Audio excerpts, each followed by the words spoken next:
Biz şehit olsak bizi unutmayın. Mən can deyərəm, qurban deyərəm dağlarda yara olan ayaqlarına. Şəhidlik məqamını hiss eləyən kəs günlərcə susuz qalan dodaqlarına.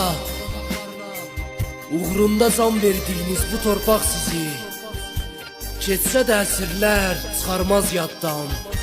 Biz rahat yatırıq səbəbi sizsiz, sizlərə baş əyir Azərbaycan. Biz rahat yatırıq səbəbi sizsiz, sizlərə baş əyir Azərbaycan.